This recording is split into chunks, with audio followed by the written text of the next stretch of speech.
in the productive sectors of the economy to ensure that the growth and the jobs and the incomes and the quality of life that we intend to improve also see the light of day.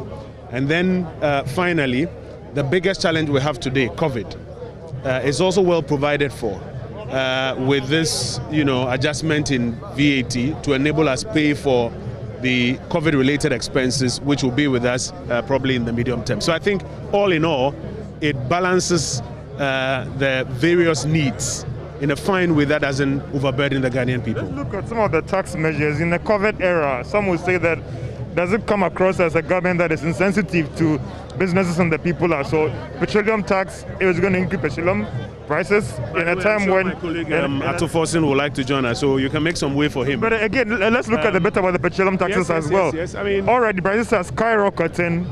This is going to further alleviate the challenges facing businesses and people. When you are raising revenues, the measures that you would introduce would it necessarily mean that the consumer will end up paying a bit more than before. So that goes without saying. The biggest question is, what use is it being put to? And does that use deliver better value for the Ghanaian?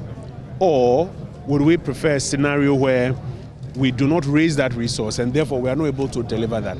So I think that when it comes to revenue measures, two things. Is it overburdening the population? Second, is it delivering for the Ghanaian people? And our focus should be to the best use of this resource so that it delivers for the Ghanaian people. Let's look at the issue about the public debt as well. And you believe that within this year, you're going to, with these measures that you're introducing, you will help slow the rate of growth and direct these things to very productive sectors? I mean, I think after going back and forth, we are all clear in this country that our budgets are not balanced. And therefore, you always have a deficit.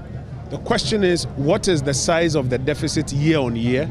And are you growing your appetite for increased borrowing?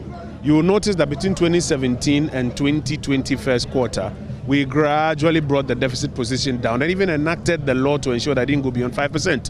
2020, extraordinary situation. So we came to Parliament for permission now to spend beyond that 5%.